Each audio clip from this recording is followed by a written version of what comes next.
Imaginez un matin ordinaire. Vous vous réveillez, vous allez dans la cuisine pour préparer votre café, et soudain vous ne vous souvenez plus si vous avez déjà pris vos médicaments. Vous cherchez vos lunettes pendant 10 minutes, et elles étaient sur votre tête depuis le début. Vous essayez de vous rappeler le prénom de votre nouveau voisin que vous avez rencontré la semaine dernière, et ce nom refuse de revenir. Vous vous dites que c'est normal, que c'est l'âge, que tout le monde oublie des choses en vieillissant.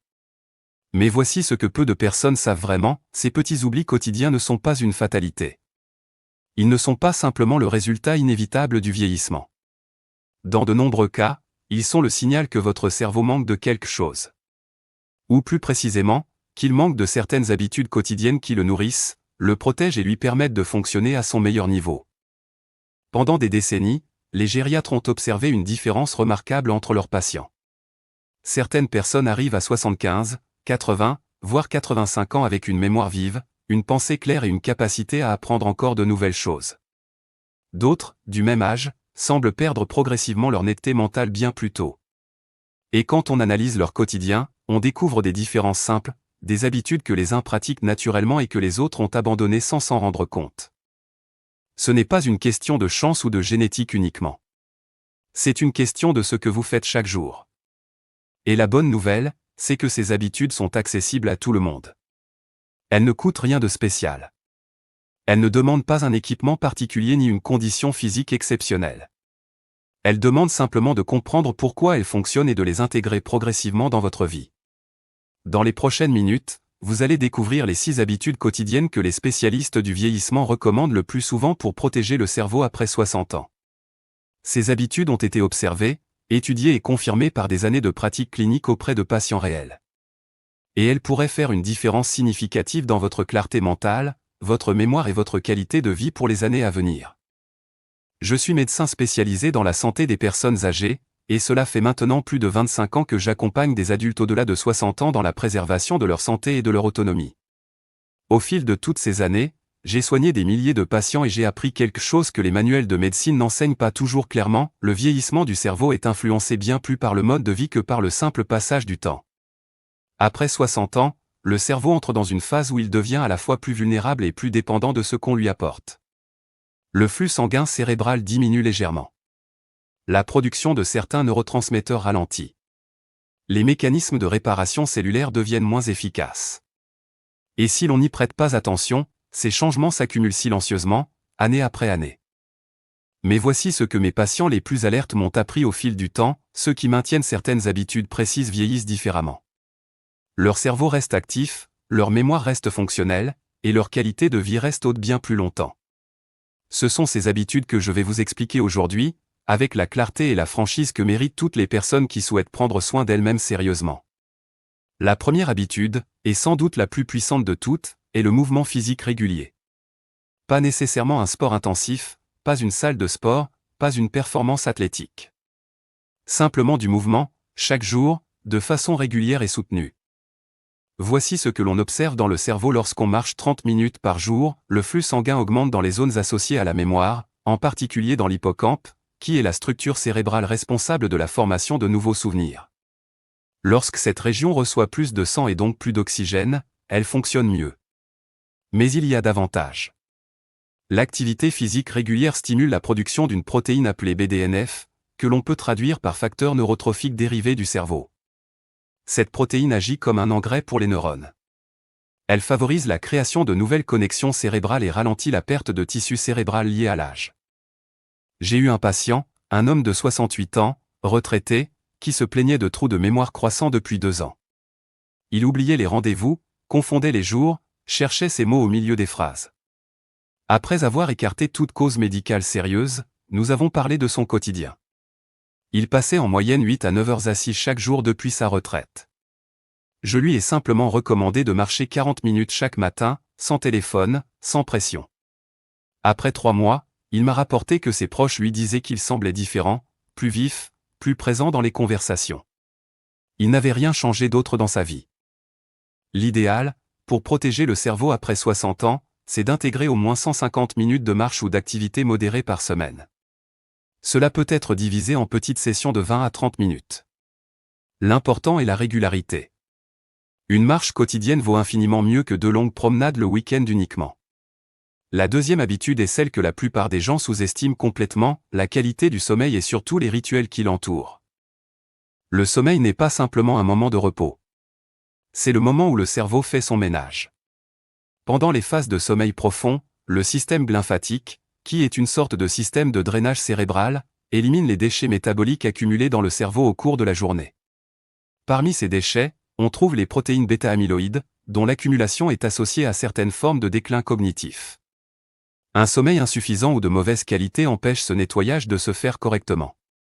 Après 60 ans, l'architecture du sommeil change. Les phases de sommeil profond raccourcissent. Les réveils nocturnes sont plus fréquents. Et beaucoup de personnes âgées développent des habitudes qui aggravent encore cette situation sans s'en rendre compte, regarder des écrans lumineux le soir, boire du café après 15 heures, faire de longues siestes en milieu d'après-midi, ne pas maintenir des horaires réguliers de coucher et de lever.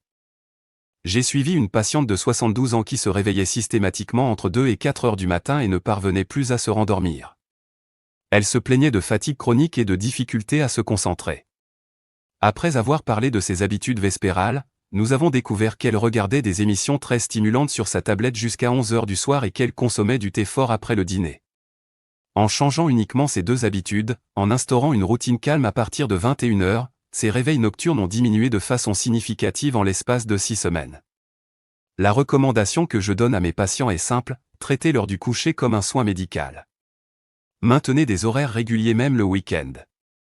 Évitez les écrans 1 heure avant de dormir. Gardez votre chambre fraîche et sombre.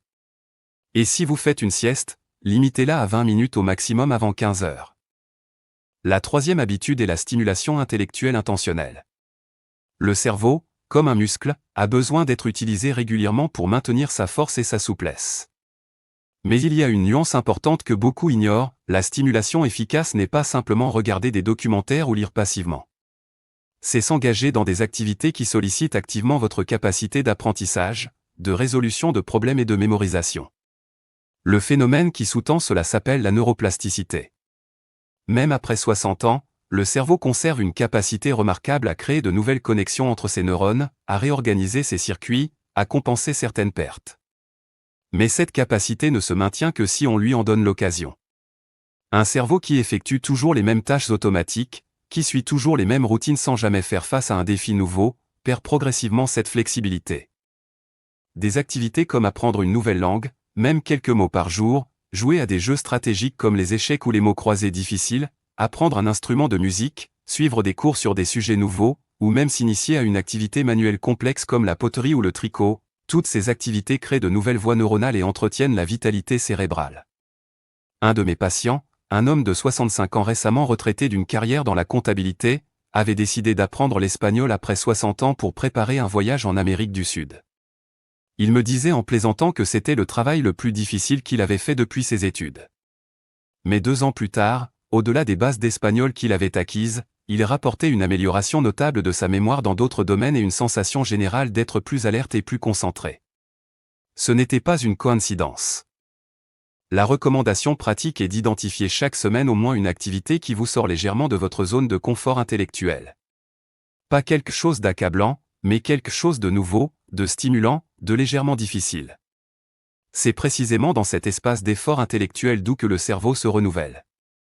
La quatrième habitude est la plus sociale, et souvent la plus négligée après la retraite, le maintien de liens sociaux réguliers et significatifs.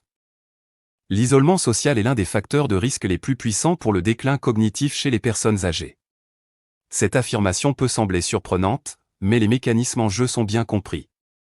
Lorsqu'on interagit avec d'autres personnes, le cerveau est mobilisé de façon intense, il doit traiter des informations verbales et non verbales en temps réel, activer la mémoire pour se rappeler les contextes et les personnes, gérer des émotions, construire des réponses cohérentes. Tout cela représente un entraînement cérébral extrêmement efficace. À l'inverse, une personne qui passe ses journées principalement seule, avec peu d'interactions humaines réelles, prive son cerveau de ce type de stimulation complexe et variée. La solitude chronique est également associée à une augmentation du cortisol, l'hormone du stress, dont les niveaux élevés de façon persistante ont un effet néfaste sur l'hippocampe, cette même structure cérébrale essentielle à la mémoire. J'ai eu une patiente, une femme de 79 ans, veuve depuis 3 ans, qui avait progressivement réduit ses sorties et ses contacts après le décès de son mari. Ses enfants vivaient dans d'autres villes. Elle passait la plupart de ses journées seule chez elle. En 2 ans, ses tests cognitifs de routine avaient montré une régression notable. Nous avons travaillé ensemble sur des solutions pratiques, rejoindre un club de lecture dans sa bibliothèque municipale, participer à un cours de gym 2 fois par semaine, et établir des appels vidéo hebdomadaires réguliers avec ses enfants. En 18 mois, ses scores cognitifs s'étaient stabilisés et elle décrivait elle-même une amélioration de sa clarté mentale et de son humeur. Ma recommandation est de traiter les interactions sociales comme un besoin physiologique, au même titre que la nourriture ou le sommeil. Cherchez activement des occasions d'être entouré, que ce soit au travers de clubs, de bénévolat, de cours collectifs, de repas partagés ou simplement de promenades avec des amis ou des voisins. La qualité des interactions compte plus que la quantité, mais la régularité est essentielle. La 5e habitude concerne l'alimentation, et plus spécifiquement la façon dont vous nourrissez votre cerveau chaque jour. Il ne s'agit pas de régimes complexes ni de suppléments onéreux, mais d'une attention portée à certains aliments qui ont un effet documenté sur la santé cérébrale. Le cerveau est un organe extraordinairement gourmand en énergie. Il représente environ 2% du poids corporel mais consomme près de 20% de l'énergie totale du corps. Et après 60 ans, certains nutriments deviennent particulièrement importants pour maintenir son bon fonctionnement. Les acides gras oméga 3, que l'on trouve notamment dans les poissons gras comme le saumon, les sardines ou le maquereau, constituent une partie essentielle des membranes des neurones et jouent un rôle dans la réduction de l'inflammation cérébrale. Les légumes à feuilles sombres comme les épinards, le chou frisé ou la roquette apportent des vitamines du groupe B, du folate et des antioxydants qui protègent les neurones contre les dommages oxydatifs. Les fruits rouges, riches en flavonoïdes, ont montré dans plusieurs études une association avec une meilleure mémoire à long terme. À l'inverse, certains aliments accélèrent l'inflammation cérébrale et fragilisent les vaisseaux qui alimentent le cerveau en sang. Les sucres raffinés en excès, les graisses trans que l'on trouve dans de nombreux produits ultra transformés, et l'alcool consommé régulièrement, même en quantité modérée, ont tous un effet délétère documenté sur la santé cognitive après 60 ans. J'ai un patient, un homme de 67 ans, qui mangeait très peu de poissons et beaucoup de charcuterie et de plats préparés. Il souffrait de fatigabilité mentale en milieu d'après-midi et avait du mal à mémoriser des informations nouvelles. Sans transformer radicalement son régime, nous avons simplement introduit 2 repas de poisson gras par semaine, remplacé les encas sucrés par des noix et des fruits frais, et réduit la charcuterie à 1 fois par semaine. En 4 mois, il décrivait une nette amélioration de sa concentration et de son endurance mentale dans la journée. La recommandation générale est de composer votre assiette en favorisant les légumes colorés, les protéines de qualité, les grains entiers et les bonnes graisses, et de limiter progressivement les produits ultra transformés. Pas besoin de perfection, mais une attention quotidienne à ce que vous mettez dans votre corps est un investissement direct dans la santé de votre cerveau. La 6e et dernière habitude est la gestion du stress chronique, une dimension souvent ignorée quand on parle de santé cérébrale, mais d'une importance capitale. Le stress aigu, celui que l'on ressent face à un danger immédiat, est une réponse normale et utile du corps. Mais le stress chronique, celui qui s'installe durablement sous forme d'inquiétude persistante, de tensions non résolues, d'anxiété de fond, agit sur le cerveau comme un poison lent. Le mécanisme est direct, le stress chronique maintient des niveaux élevés de cortisol dans le sang. Et des niveaux de cortisol chroniquement élevés ont un effet démontré de réduction du volume de l'hippocampe, la région du cerveau la plus impliquée dans la mémoire et l'apprentissage. Après 60 ans, les sources de stress changent mais ne disparaissent pas. Il peut s'agir de préoccupations de santé, de difficultés financières, de deuil, de conflits familiaux, du sentiment d'inutilité après la retraite, ou simplement d'une habitude de rumination mentale installée depuis longtemps.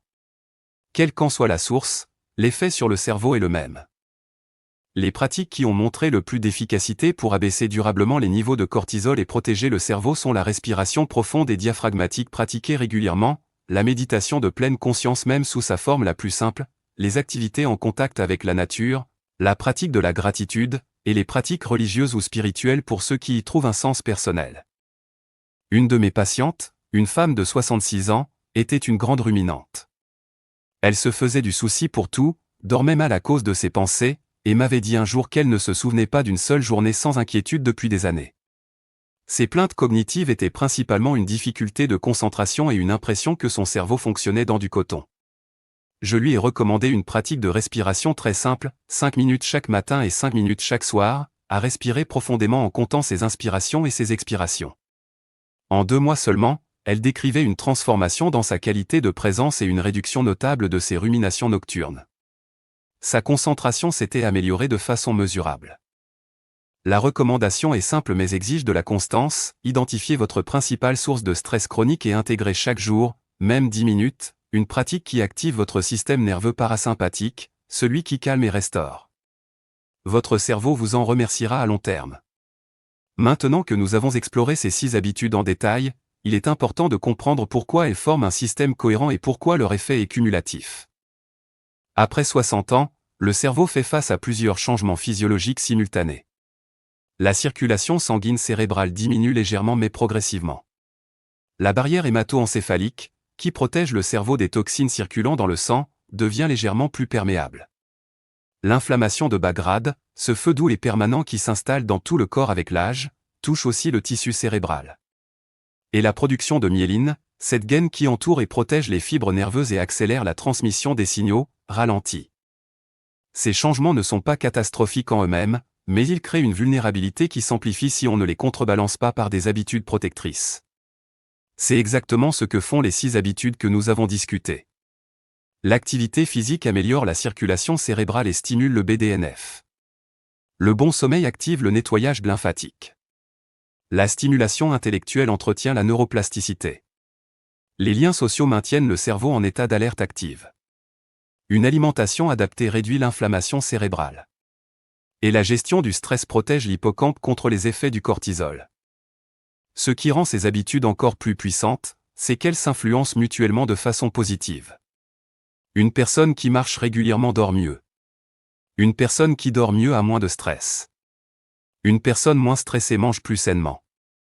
Une personne qui s'alimente bien a plus d'énergie pour les activités sociales. Et une personne socialement active reste plus motivée à apprendre et à bouger.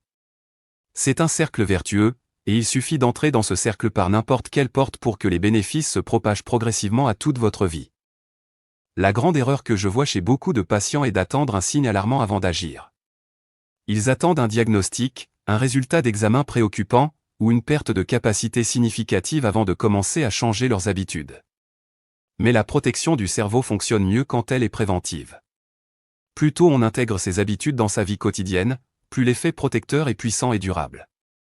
Résumons ensemble les 6 habitudes quotidiennes qui protègent vraiment votre cerveau après 60 ans. La première est le mouvement physique régulier, idéalement sous forme de marche quotidienne, qui améliore la circulation cérébrale et stimule la production de facteurs de croissance neuronaux. La deuxième est la qualité du sommeil et les rituels qui le favorisent, parce que c'est pendant le sommeil profond que votre cerveau élimine les déchets qui, s'ils s'accumulent, nuisent à son fonctionnement. La troisième est la stimulation intellectuelle intentionnelle, qui maintient la neuroplasticité et crée de nouvelles connexions cérébrales tout au long de la vie. La quatrième est le maintien de liens sociaux réguliers et significatifs, car l'interaction humaine est l'un des exercices les plus complets et les plus puissants pour le cerveau. La cinquième est une alimentation favorable au cerveau, riche en bonnes graisses, en légumes colorés et en antioxydants, et pauvre en sucres raffinés et en produits ultra transformés. Et la sixième est la gestion active du stress chronique, par des pratiques régulières de respiration, de pleine conscience ou d'apaisement qui protègent les structures cérébrales les plus sensibles aux effets du cortisol. Chacune de ces habitudes peut être adoptée progressivement. Il n'est pas nécessaire de tout transformer du jour au lendemain. Commencez par celle qui vous semble la plus accessible, celle qui correspond le mieux à votre situation actuelle. Intégrez-la pendant 3 semaines jusqu'à ce qu'elle devienne naturelle, puis ajoutez-en une autre. La constance sur le long terme vaut infiniment plus qu'une transformation radicale et éphémère. Je voudrais terminer par quelque chose d'essentiel, quelque chose que je répète à chacun de mes patients lors de leur consultation. Il n'est jamais trop tard pour prendre soin de son cerveau. Ce n'est pas une formule de politesse, c'est une réalité biologique. Des études menées sur des personnes de 70, 80 ans et au-delà ont montré que même à ces âges avancés, le cerveau répond positivement au changement de mode de vie. Il peut créer de nouvelles connexions, améliorer sa circulation, réduire son niveau d'inflammation, et retrouver une partie de sa vitalité perdue. Vous avez devant vous des années de vie pendant lesquelles votre cerveau peut rester votre meilleur allié, votre compagnon de curiosité, de mémoire et de présence. Ce que vous faites aujourd'hui, demain matin et après-demain aura une influence réelle sur la clarté de votre esprit dans 5 ans, dans 10 ans. Chaque promenade que vous faites est un investissement. Chaque nuit que vous prenez soin de bien préparer est un cadeau à votre cerveau. Chaque conversation que vous cherchez activement, chaque nouveau mot que vous apprenez, chaque assiette que vous composez avec soin, tout cela s'additionne silencieusement, jour après jour, pour construire la résilience de votre cerveau. Vous méritez de vieillir avec toute votre tête. Vous méritez de vous souvenir des prénoms de vos petits-enfants, de suivre une conversation, de lire un livre jusqu'à la dernière page, de vous lever le matin avec la curiosité intacte. Et cela est possible. Pas par magie, pas par chance, mais par l'accumulation de petits gestes quotidiens conscients, appuyés par une compréhension de ce dont votre cerveau a réellement besoin. Prenez soin de vous. Prenez soin de votre cerveau. Parce que votre cerveau, c'est vous.